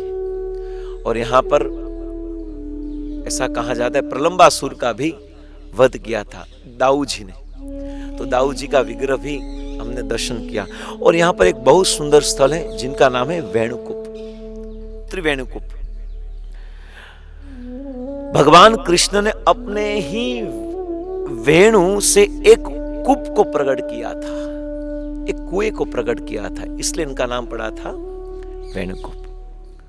जब वत्सासुर का वध किया, वत्सासुर का वध करने के पश्चात भगवान कृष्ण अपने बल की डिंग हाँकते हुए भांडीरवट के पास गोपियों से मिले। देखो मैंने इनको मार दिया, भयंकर असुर के रूप में वत्सासुर आया था, मैंने उनको मार दिया। किंतु गोपियों ने इनके ऊपर गोवध का आरोप लगा दिया कि आपने गोवंश की हत्या की है, आप गोवध का आरोप लगा दिया। इसलिए गोवध का आरोप लगाकर कृष्ण का स्पर्श करने से मना कर दिया कि आपने गोवध किया, इसलिए हम आपको आज के बाद स्पर्श नहीं करेंगे। कृष्ण ने कहा कि मैं गोवध नहीं किया, मैंने गाय को नहीं मारा। और मैंने तो बछड़े के रूप में एक असुर को मारा था, एक असुर का वध किया था। किंतु गोपियों ने भगवान कृष्ण की इस तर्क को नहीं माना, सहमत नहीं हुई। तब कृष्ण ने उनसे पवित्र होने का उपाय पूछा। तो बताइए कि इस गोवध से मैं कैसे मुक्त हो सकता हूं? जो कथा हमने राधा कुंड में सुनी थी, राधा कुंड का और श्याम कुंड का जो प्रागट्य था वो। तो अगर मुझसे अपराध हो गया है तो इस अपराध का फल पवित्र होने का उपाय बताइए। तब गोपियों ने कहा कि यदि तुम पृथ्वी के सारे तीर्थों में स्नान करोगे तो तुम पवित्र हो जाओगे। और जैसे ही गोपियों के द्वारा सुना कि पृथ्वी में सारे पवित्र तीर्थ स्थानों में स्नान करोगे तो आप पवित्र हो जाओगे, ये सुनकर ही भगवान कृष्ण ने अपने वेणु से एक कूप बनाया और इसी कूप में स्नान कर कर, सभी तीर्थों में स्नान कर कर पापों से वो नष्ट हो गए। वो पाप जो लगा था वो पाप चला गया। और गोपियों की बात को सुनकर इसी स्थान पर वेणु के एक सुंदर कूप का निर्माण करके पृथ्वी के सारे तीर्थों का आह्वान किया। इस पृथ्वी में जितने भी तीर्थ हैं उन सभी तीर्थों को इसी वेणुकूप में आह्वान किया और फिर कूप में जल में स्नान कर कर गोपियों से मिले। ठीक है, अब यहीं भांडी रवट के निकट हमने जो दर्शन किया यही वेणुकूप है। उसमें स्नान करने से सभी तीर्थों में स्नान करने का फल प्राप्त हो जाता है। आज भी ब्रज की महिलाएं किसी विशेष योग पर इस कूप की पूजन करती है तथा जिनको संतान उत्पन्न नहीं होती, जो निसंतान है, जिनको संतान उत्पन्न नहीं होती, वो भी इस स्थान पर आकर इसी वेणुकूप में से पानी लेकर यहाँ पर ब्रजवासियों की मंत्र और अलग अलग विधि विधान के द्वारा स्नान करने के बाद निसंतान जो होती है स्त्री, वो भी संतान प्राप्त होती है। और हमारे उदाहरण भी हैं बहुत, जिनको अनेक सालों से संतान नहीं हुई थी, वो इस स्थान पर आकर वेणुकूप में आकर वहां इस कुएं के द्वारा स्नान करने से उनको संतान की प्राप्ति हो गई थी। और जिनकी संतानें अकाल मृत्यु प्राप्त हुई और जिनकी संतान काल के अतिरिक्त अकाल मृत्यु प्राप्त हुई है, वे यहाँ मनोती करते हैं और उनकी मनोवांछा पूर्ण होती है। यह स्थान है अद्भुत सुंदर। और बलदेव जी का भी मंदिर देखा हमने और कन्हैया के साथ भांडी रवन में बलदेव जी भी यहाँ पर गोचारण लीला करते हैं और सुंदर बलदेव जी का दर्शनीय मंदिर भी देखा। और अब हम इस परिक्रमा मार्ग को आगे बढ़ाते हुए भगवान की रासस्थली बंसीबट की ओर निकलते हैं। हरे कृष्ण हरे कृष्ण। हम आप सभी भक्तों का स्वागत करते हैं पुनः इस परिक्रमा मार्ग में।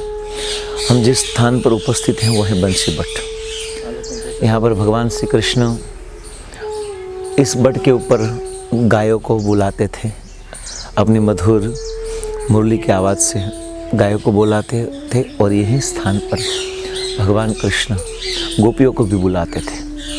ये स्थान भजन के लिए बहुत ही अद्भुत स्थान है और इस स्थान पर हम कहते हैं कि यहाँ पर आजू बाजू अनेक साधु संत जो बहुत भजन करने वाले हैं, साधना करने वाले संत यहाँ आज नज़दीक ही भजन करते हैं। और इस स्थान पर ऐसा कहता है इस पेड़ के अंदर अगर कोई व्यक्ति अपना कर्ण रखता है, कान रखता है, तो उनको भगवान के नाम का कीर्तन सुनाई देता है। और इस स्थान पर हम उपस्थित हैं जहाँ पर नित्य भगवान के नाम का संकीर्तन संतों के द्वारा भगवान का भजन कीर्तन चलता रहता है। इसी महामंत्र के माध्यम से हम भगवान को प्रसन्न करने का प्रयास करें और जिस प्रकार से भगवान बंसीबट पर विराजमान होकर अनेक अनेक गायों को, बछड़े को, गोपियों को बुलाते हैं और जैसे ही आवाज़ को सुनकर तुरंत आ जाते हैं, यही ऐसा संतों का कहना, यही रियल स्थान है। यहाँ पर भगवान कृष्ण का प्रेम से आह्वान बुलाना, भगवान का प्रेम से बुलाना, यही स्थान की महत्वता है। और यहाँ पर गोपियाँ भी यहाँ पर आती हैं, इसलिए यहाँ पर बंसीबट पर हम एक गोपी गीत का एक श्लोक गाकर हम इस प्रवचन को यहाँ पर विराम करके आगे परिक्रमा बढ़ेंगे। तव कथामृतं तप्तजीवनं कविभिरीडितं कल्मषापहम् श्रवणमङ्गलं श्रीमदादतं भुवि गृह्णन्ति ते भूरिदा जना। यह स्थान प्रेम भूमि है। यहाँ पर वास्तविक प्रेम का आस्वादन हुआ है। भगवान कृष्ण और गोपियों और राधा रानी के प्रति जो गहरा भाव है, विरह का भाव है, विप्लव भाव है, उसी भाव का आस्वादन इस स्थान पर हुआ है। यहाँ पर अनेक श्रद्धालु भक्त आकर जप करते हैं, तप करते हैं और गोपाल मंत्र का स्तोत्र करते हैं। इसी स्थान पर बैठकर, इसी बंसी बट के नीचे बैठकर गोपाल सहस्त्र नाम का पाठ करते हैं। यह स्थान की महिमा है। तो हम आइए आगे, हम इसी क्रम को, परिक्रमा को आगे बढ़ाते हैं। हरे कृष्ण। हरे कृष्णा।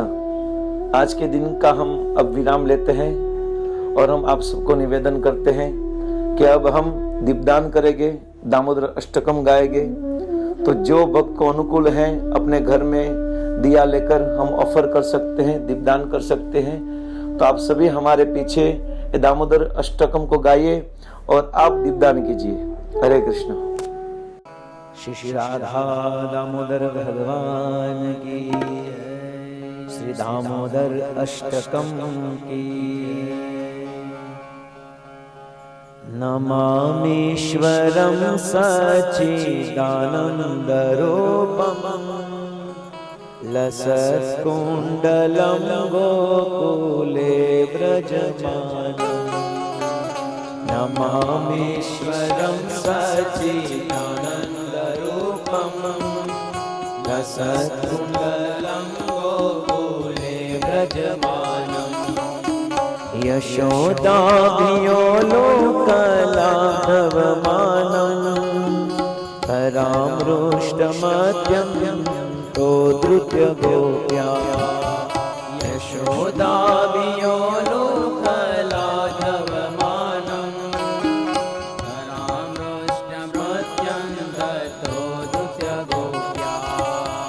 रुदन्तमुहुर्नेत्रं युग्मं रुजन्तं कराम्भोजयुग्मेन सातकनेत्रम्। रुदन्तं मुहुर्नेत्रं युग्मं रुजन्तं कराम्भोजयुग्मेन सातकनेत्रम्। मुहुश्वासकं पत्रीरेखान्तकण्ठा पिताग्रेव दामोदरं भक्तिभद्रम्।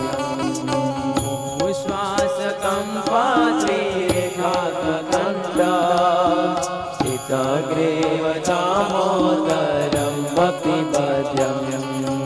हरे कृष्णा कृष्णा कृष्णा हरे हरे, हरे राम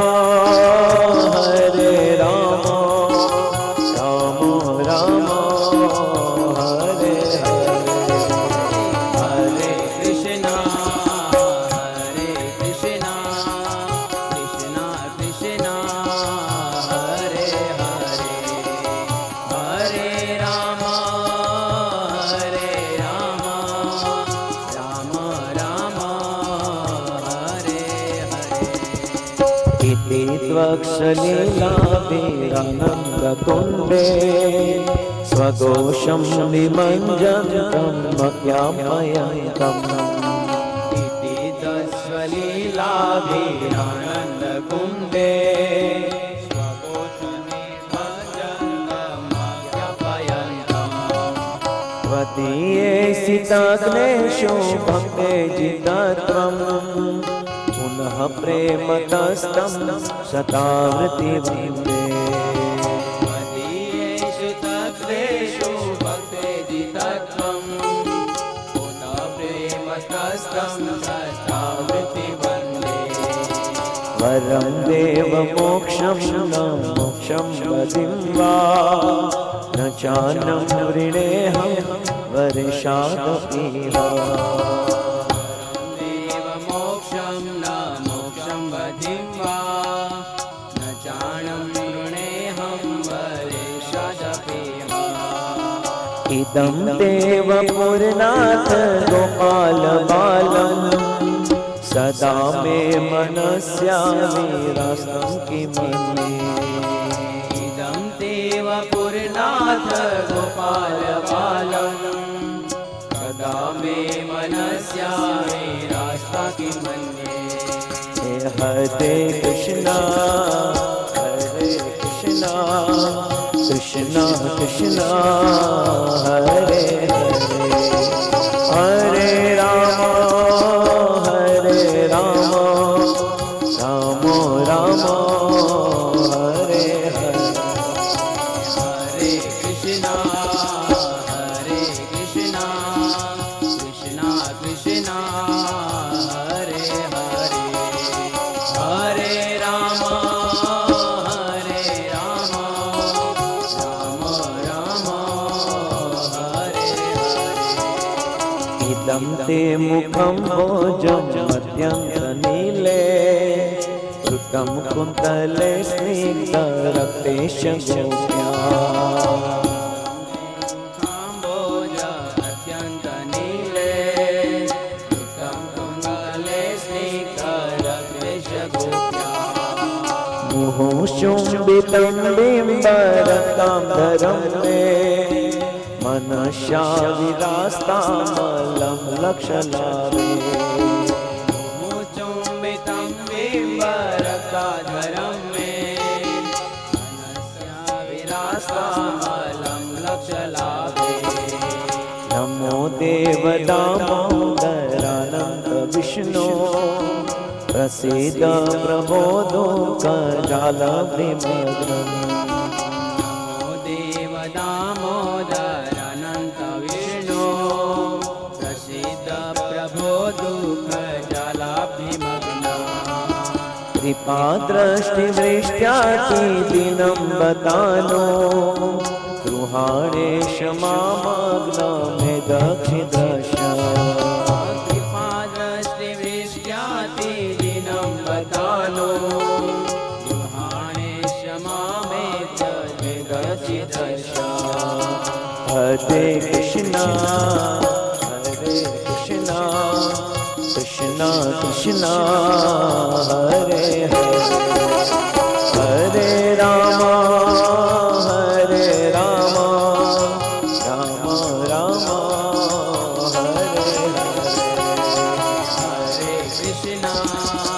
हरे कृष्णा कृष्णा कृष्णा हरे हरे हरे राम राम राम हरे हरे कुबेरात्मजो बद्धमृते वयाद्या त्वयमोचितो भक्ति भाजो कृतो च कुबेरात्मजो बध्यन्ति भयत्या त्वयामोचितो भक्ति भाजो कृतो च तथा प्रेम भक्ति सकामे प्रयचा न मोक्षे ग्रहो में स्थित दामोदरे तथा प्रेम भक्ति स्वकाम्य प्रयचा मोक्षे ग्रहो में श्री दामोदरे नमस्ते सुदाम्ने स्फुरदीप्तिधाम्ने त्वदीयोदरायात विश्वशदाम्ने नमस्ते स्तुदाम्ने स्फुरदीप्तिधाम्ने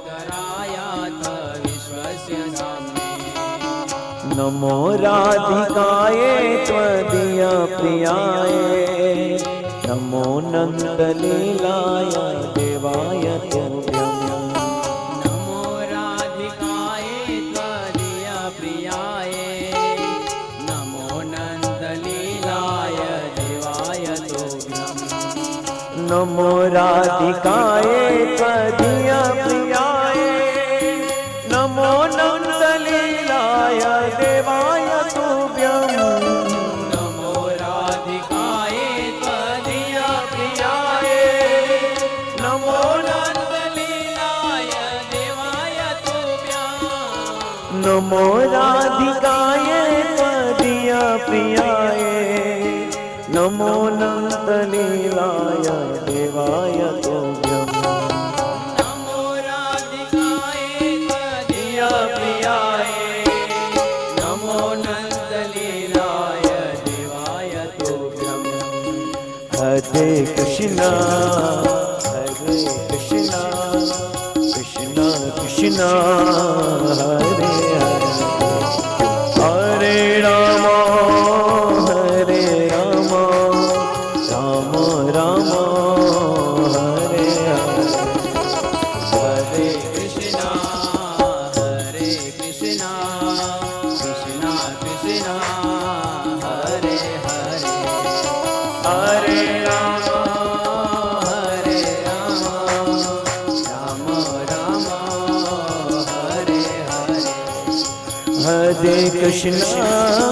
हरे कृष्णा कृष्णा कृष्णा हरे हरे हरे राम राम राम हरे हरे हरे कृष्णा कृष्णा कृष्णा हरे हरे शिवो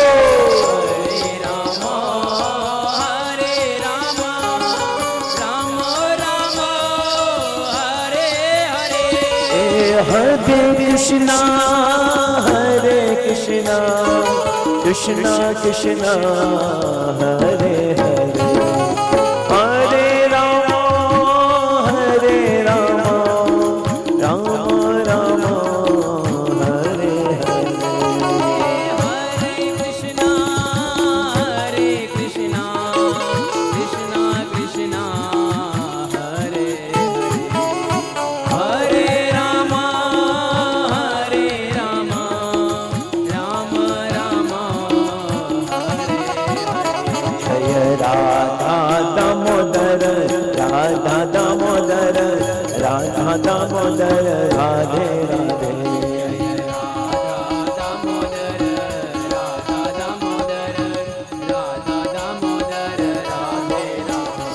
हरि बोल हरि बोल हरि बोल हरि बोल